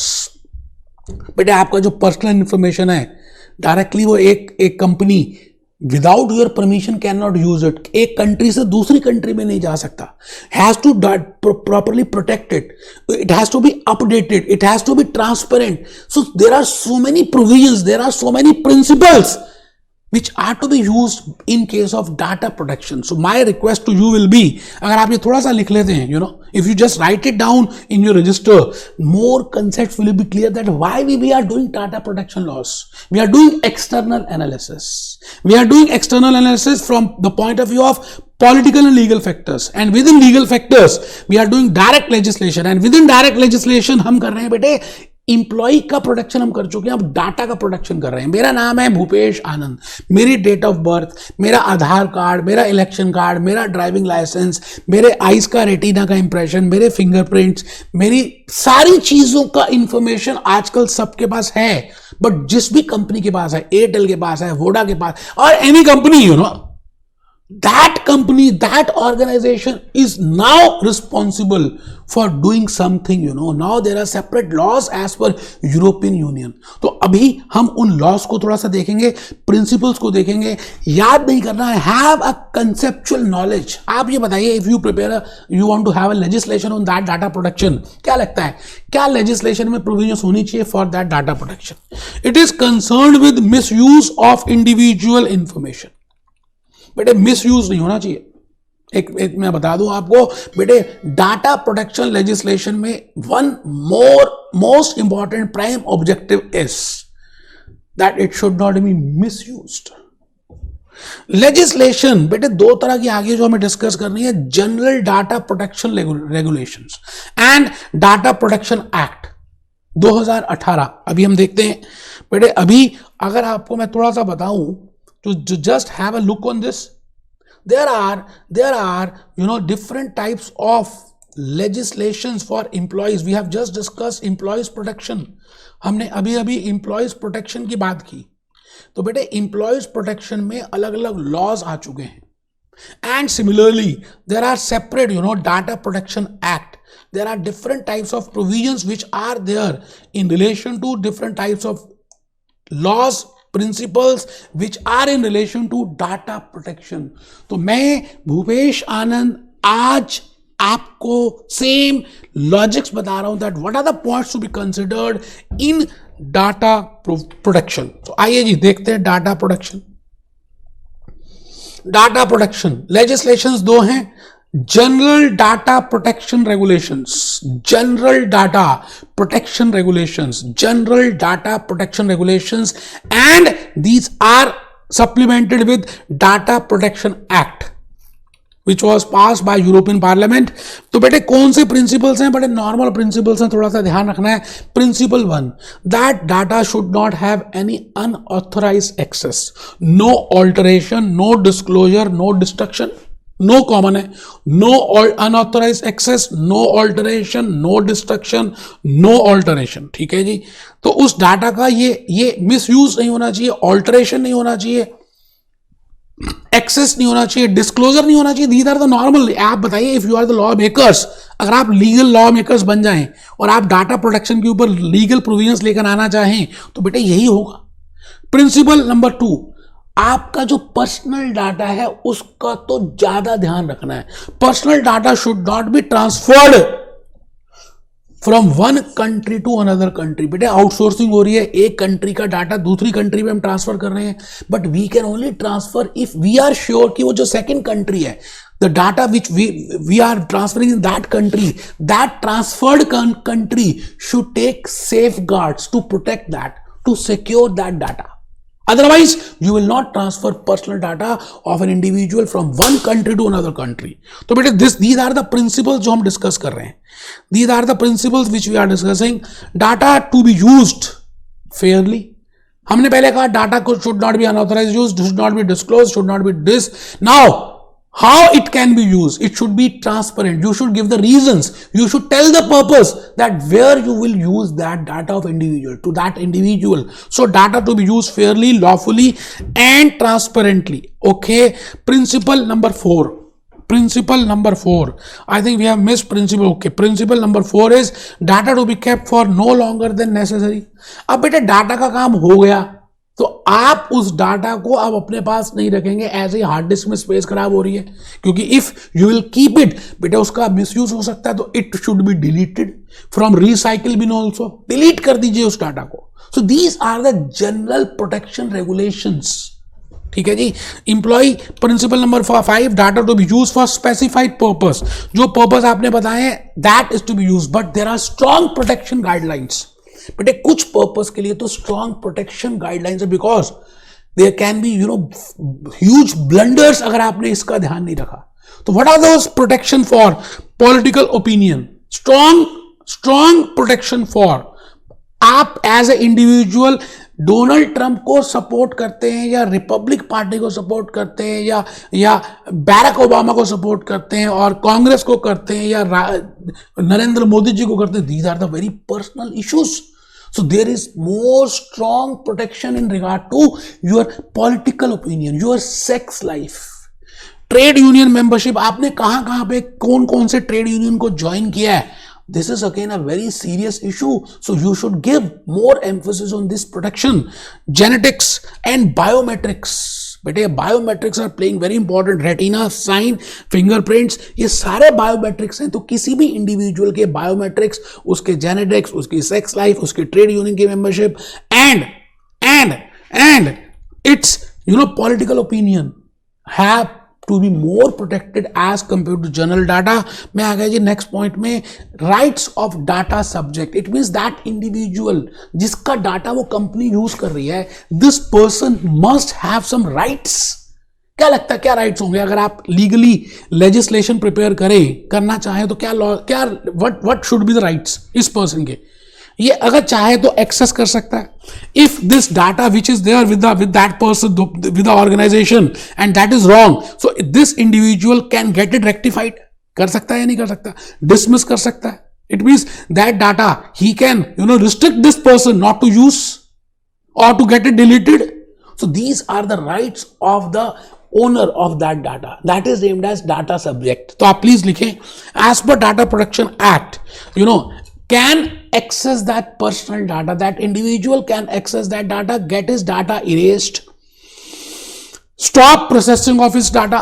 It means these are the rights of that individual whose data that organization is using. So before giving a kick to business organization, you should do external analysis, legal factors, within that data protection laws.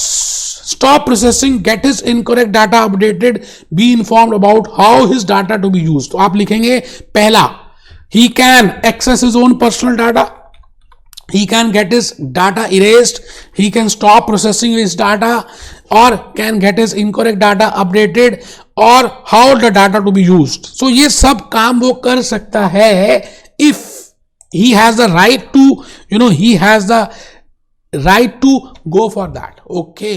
तो आइए जी थोड़ा सा हम और देख ले. Last मैंने I have prepared some principles of data protection. बेटे मैंने I have prepared the PPTs for this, I have prepared the handwritten slides for you, and I have given the help of Google Chrome, बेटे so that you can get an idea. आपको एक idea लगना चाहिए that before you start with that business organization, you should do external analysis, accountant in business.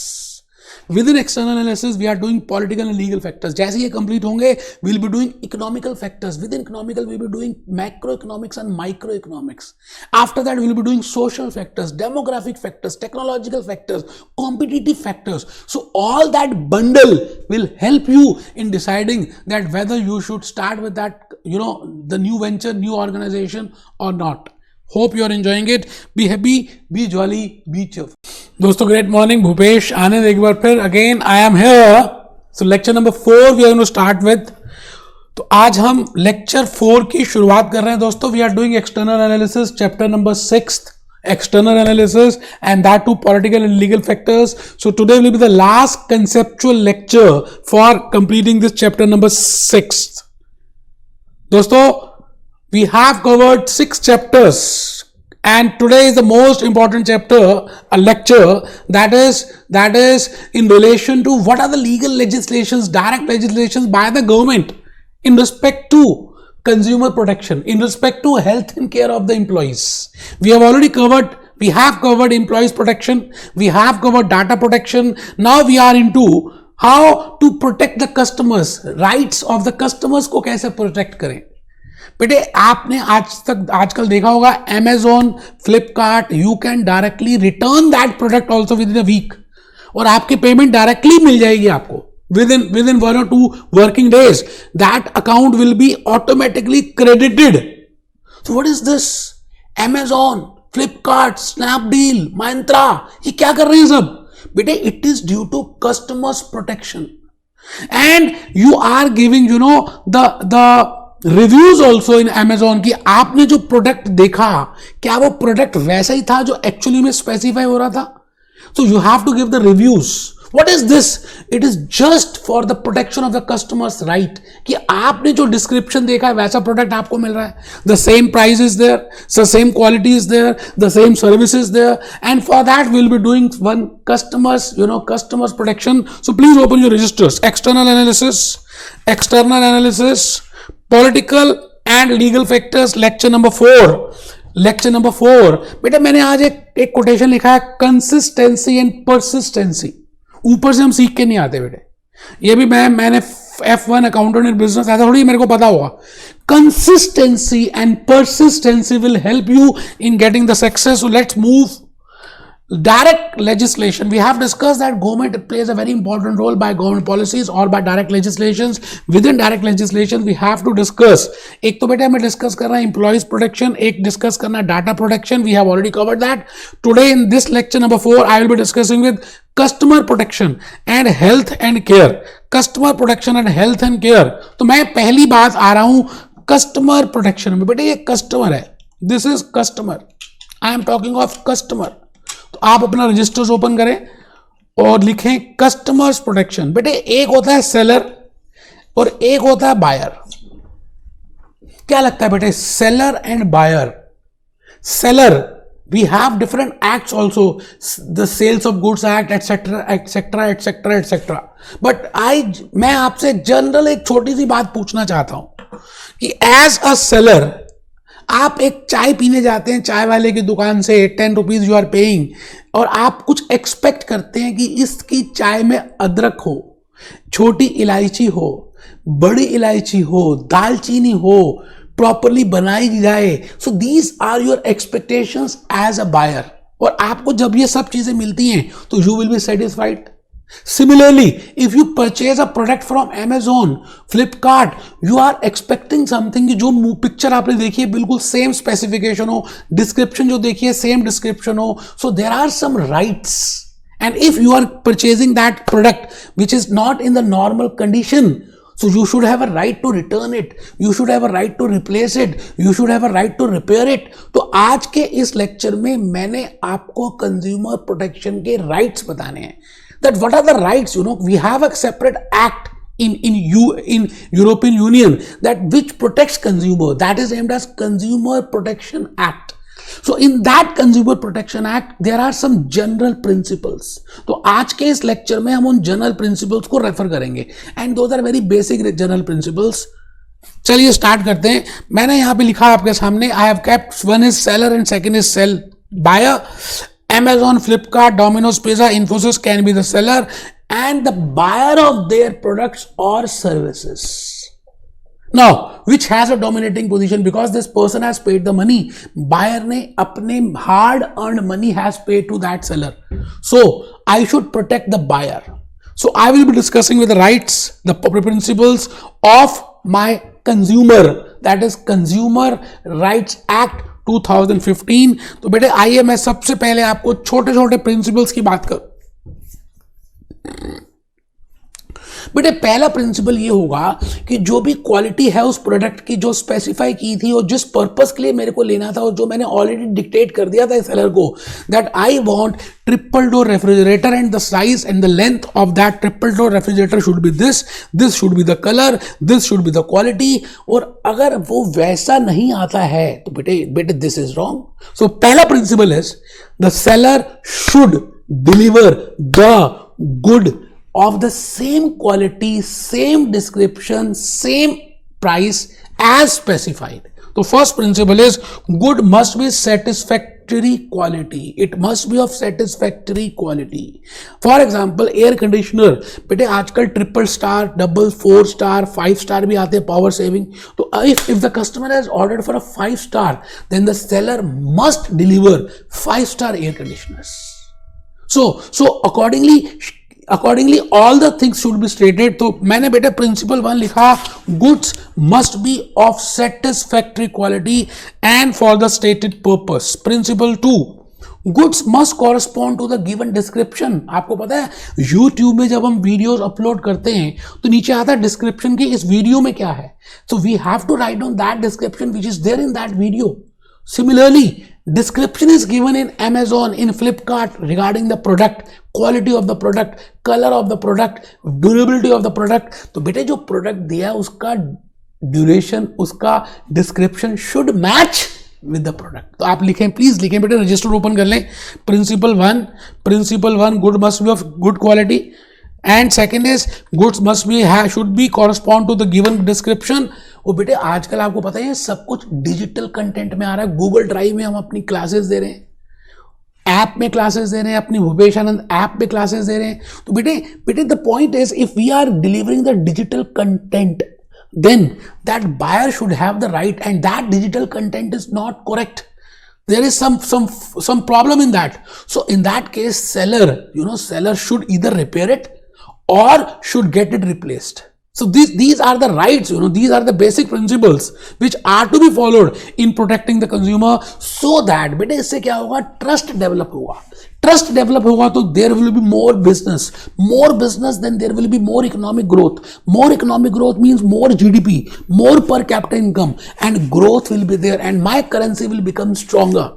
So these are the basic principles which we should follow while protecting the rights of the consumer.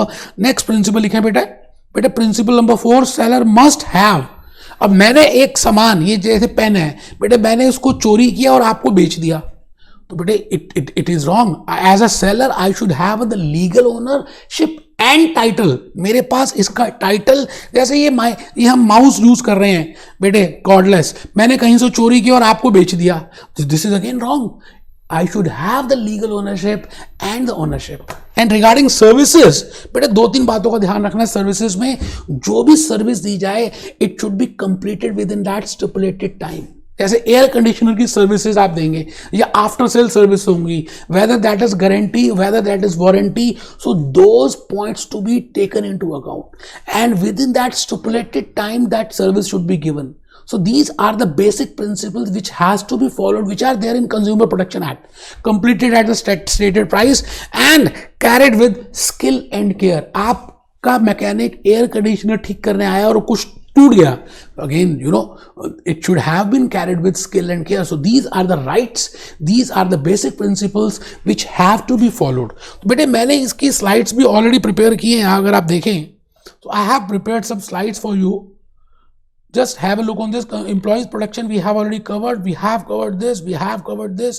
Risk we have covered. बेटे मैं आ गया यहाँ पर, मैं पहले आ रहा हूँ consumer protection, because I am doing consumer protection. Many countries have legislation which attempt to protect consumers from failing. So it means you are going to start a business organization in a country. So you should be aware of the direct legislations in relation to consumers of that country, because then only you can flourish. तभी आप अपना business चला सकते हैं, if otherwise you cannot. So what are the direct legislation as per European Union, वो हम discuss कर रहे हैं। आइए देखते हैं बेटे सेल्स ऑफ गुड्स में क्या क्या ध्यान रखना है। The seller must be have legal title, the seller must do this, the seller must do this, the seller must have this, all those blah blah blah blah blah things are to be specified. For example, the seller must have legal title. The goods must be of satisfactory quality. तो underline करें बेटा, highlight करें, underline करें important words. And in case of purchase based on the description, as per the description, and in case of digital content. So these are the main points which you have to highlight. In case of digital content, you know, it should be either right to replace or repair. So these are the points to be taken into account in case of goods. And in case of services, you know, it should be reasonable care, reasonable time, and reasonable price. So these are the basic points to be taken into account. Again, within consumer protection, you know, within consumer protection, I have also mentioned what are the features of simple contracts. Because when I say a consumer is entering into buying a product from the seller, it means consumer is entering into a contract with the seller. The seller must have some basic ideas, some basic features. And what are the basic features of a contract? वो अभी हम discuss करेंगे कि अगर एक person, one is offerer and second is acceptor, एक offer कर रहा है और दूसरा एक्सेप्ट कर रहा है, then this is a contract between offerer and acceptor. Offerer and acceptor. Offerer and acceptor. You are getting your point. So there must be a consideration. All the parties must be legal. बेटा दोनों के दोनों parties legal होनी चाहिए. Legal means they are entitled to enter into a contract. There must be agreement. There must be an intention to enter into a contract. There must be, there must be entitled to enter into a contract as per the law. For example, minor is not entitled to enter into a contract. तो यहां पर मैंने लिखा है consumer protection में what are the features of a simple contract. Generally a contract is enforceable between two or more parties. When I say one person is offerer and second is acceptor, बेटे इनके बीच में जो होता है उसको हम बोलते हैं ये contract. This is a contract. Now, contract should be, it should have some basic features. Then only we can say it is a contract. There must be intention to enter into a contract. बेटे पहली बात तो नियत होनी चाहिए. There must be a consideration which should be received by two parties. All the parties should be legal entitled or capable to enter into contract. So for consumer protection, we will be considering these points to be taken into account. The parties must have agreed on the terms of the contract.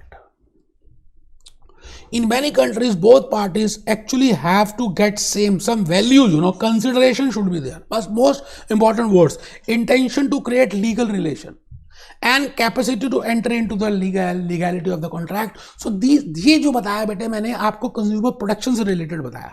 तो मैं अभी आपको बताने जा रहा हूं that what are the legal legislations in relation to health and care of employees. Employees की health care करने के लिए at the time of business environment, at the time of business duties, they are doing their duties. तो उस समय क्या basic health और care का ध्यान रखना चाहिए किसको? एम्प्लॉयर को. What are the basic facilities he should provide to the employees. बेटे ऐसा ना हो कि आप जहां पे वर्क प्लेस वहां पे सांप आ रहे हैं और सांप काट रहे हैं. बेटे this is the duty of the employer. कई बार जंगलों में काम होता है, business organisation if working in that forest area. तो these all safeguards should be taken into account by the employer. First aid services होनी चाहिए बेटे, लाइटनिंग प्रॉपर होनी चाहिए, प्रॉपरली वाटर की फैसिलिटी हो, प्रॉपर बेटे कारपेट्स जो हैं they should not be torn, wet place नहीं होना चाहिए बेटे. All that safeguards to be taken into account. So that will be covered in, that will be covered in. कहाँ पे कवर्ड होगा बेटे वो हम कवर कर रहे हैं health and safety in the work place. तो मैंने मैकडोनल्ड्स लिखा. मैं मैकडोनल्ड्स से आपको कुछ बताना चाहता हूं कि आप देखिए आई हैव केप्ट, मैंने आपके लिए कुछ यहां पर जैसे for example caution wait floor. बेटा जब गीला फर्श होता है तो उसमें गिरने के चांसेस ज्यादा होते हैं. आप जब वॉशरूम से आते हैं तो आप वाइपर लगाकर आते हैं, वाइपर लगाते हैं. तो it means if the employer is doing these types of mistakes, then they have a civil laws and criminal offense. This is a civil offense. तो अभी हम डिस्कस करेंगे. Next is it means it means all the basic facilities should be provide. अब देखिए यहाँ पे पानी पानी गिरा हुआ और यहाँ पे इंप्लॉइज कैसे वर्क करेंगे? इंप्लॉइज कैन नॉट वर्क, अगर करेंगे तो उनको लगेगी। So these are the basic health and care. Carpets बेटे फटे नहीं होने चाहिए, क्योंकि कारपेट अगर फटे होंगे तो अगर आपका शूज उसमें अटक गए, आप गिर सकते हैं तो कुछ आपको प्रॉब्लम आ सकती है। तो carpet should not be torn. ये एक बेसिक मैंने आपके लिए गूगल बाबा से निकाला। बेटे जो इलेक्ट्रिकल इक्विपमेंट्स हैं आप चेक करिए जी, इलेक्ट्रिकल इक्विपमेंट्स से शॉक्स ना हो, बेटा आग लग सकती है, एम्प्लॉयज को प्रॉब्लम आ सकती है। तो all these systems are not allowed, you know. So you as a business organization, before going to start with the business organization in that country, but you should know what are the basic health and care norms which you have to take into account. तो थोड़ा सा लिख लेते हैं, उसके बाद हम आते हैं। आइए थोड़ा सा हम हल्का सा मेंशन करते हैं, health and care safety in the work place. McDonald's आप लिख ही चुके हैं, breach of health and safety.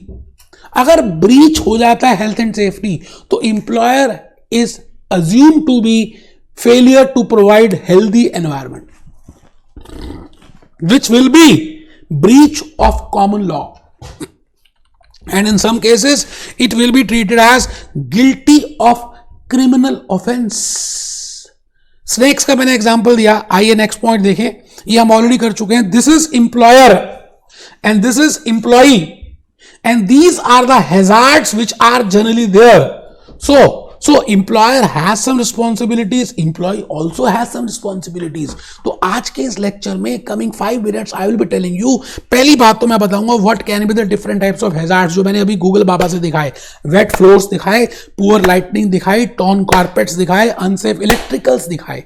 So these should not be there. So for that employer should take some actions and he is responsible for that. He is the employer. He should prevent risk to health. He should provide first aid facilities, safe environment. He should set emergency plans. He should safe plant. It means जो plant and machinery use कर रहे हैं वो ठीक होनी चाहिए। ऐसा नहीं कि उसको यूज कर रहे हैं तो एम्प्लॉय को हर्ट हो रहा है। So all these points to be taken into account. Employer prevent risk to health. लिख लें please. Provide first aid facilities. Provide safe environment, set emergency plans, safe plant is being used, ठीक है जी। Now what are the employees responsibilities? Because employee is also responsible for taking into account. So what are the employees responsibilities? When I say employees responsibilities, he should take care of own health. उसको अपनी health का ध्यान रखना चाहिए। He should take care of his own health, care not to put other people at risk. जानबूझ के दूसरों को रिस्क में डालना नहीं चाहिए।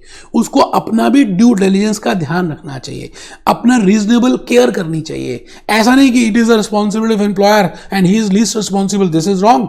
तो यहां देखिए जी, he should report to the employer. अगर उसको इंजरी हो गई है काम करते करते तो it is the responsibility of employee that he should inform employer कि I am faced with this much personal injury, so that next time employer should take more safeguards और inform anything which affects their ability to work safely. और employee की duty है कि employer को बताना कि due to this air conditioner, due to this temperature, I am not able to work properly. So these are the responsibilities of employee. So in this we are discussing what are the responsibilities of employee and what are the responsibility of employer. आइए थोड़ा सा मैं आपको अपनी site से अपने images से दिखाऊं कि क्या बताना चाह रहा हूं मैं इसमें आपको.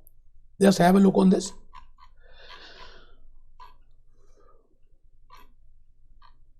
Health and safety in the workplace. There are number of potential hazards. बेटे hazards कौन कौन से होंगे? Lightning, torn carpets, electric, जो अभी बताए थे. इन सब का ध्यान रखने के लिए employer, ये employer है बेटे, employer has to take into account some safeguards. First is safe working environment होना चाहिए, prevent risk होना चाहिए, plant and machinery safe होने चाहिए, सेटअप इमरजेंसी प्लान्स. आप देखते हैं जब आप मूवी देखने जाते हैं तो इमरजेंसी के एग्जिट्स बताते हैं. Even in the bus you are given with the emergency exit. तो इमरजेंसी प्लान्स होने चाहिए कि अगर चांस कि कुछ हो जाए, यू नो, इलेक्ट्रिक शॉक आ जाए, फायर लग जाए, अर्थक्वेक आ जाए, सुनामी आ जाए. So due to that what are the emergency plans, all that should be set up by the employer. So these are the responsibilities of the employer. Provide adequate first aid facilities. बेटे काम में first aid facilities basic provide करनी चाहिए employer को. And what are the duties of employ? Take reasonable care of health and safety. बेटे reasonable care लेनी चाहिए. Take reasonable care not to put other people at risk, not to put other people at risk. So employee himself is also responsible, you know. He should take reasonable care. He should not put other people at risk. Report and injuries suffered as a result of performing their job. बेटे जब उसने काम करा था तो कुछ injuries हुई तो वो उसको इन्फॉर्म करना चाहिए. Inform there employer this. So these are the responsibilities of employee. और बेटे अगर ये ब्रीच हो जाती हैं तो आपको मैंने बताया सिविल ऑफेंस है, it will also be a criminal offence. Hope आपको ये बातें समझ आ रही हैं. We are doing economical, we are doing external analysis, and with in external we are doing political and legal factors. बेटे हम पहले पॉलिटिकल फैक्टर्स में हमने किया. पॉलिटिकल फैक्टर्स में क्या बताया मैंने? पॉलिटिकल सिस्टम बताया, पॉलिटिकल आइडियोलॉजी बताई, रोल ऑफ द गवर्नमेंट बताया, इंस्टेबिलिटी की acceptability, uncertainty of that government बताया. हाँ, what are the foreign relations. फिर पॉलिटिकल सिस्टम बताया. It is a organisation, it is a set of institutions and the relationship between them. उसके बाद फिर मैंने आपको बताया बेटे गवर्नमेंट का role. Government role I have divided into government policies and government legislation. When I say government policies तो different मैंने बताया, housing, crime, health care, education. फिर मैंने आपको लेजिस्लेशन की बातें बताई. So as a analyst of a business organisation, before you take the decision whether to go for that organisation in that country और नॉट, बेटे आपको ये सारा एनालिसिस करना पड़ेगा. Within that legal factors play a very important role. Employees protection, dismissal की बात की. उसके बाद बेटे data protection very important, consumer protection again very important, and then I have discuss what are the health and care factors to be taken into account. बेटे next lecture में मैं आपके जो ट्रायल टू अंडरस्टैंडिंग के questions है वो लूंगा, plus जो एग्जामिनेशन किट के क्वेश्चंस हैं उनको भी एक साथ ही ले लूंगा. तो आप बिल्कुल टेंशन मत करना कि मैंने आपको क्वेश्चंस नहीं बताए, ऐसा कुछ भी नहीं है. Hope you are enjoying it.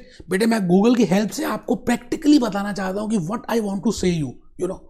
B happy, be jolly, be cheerful.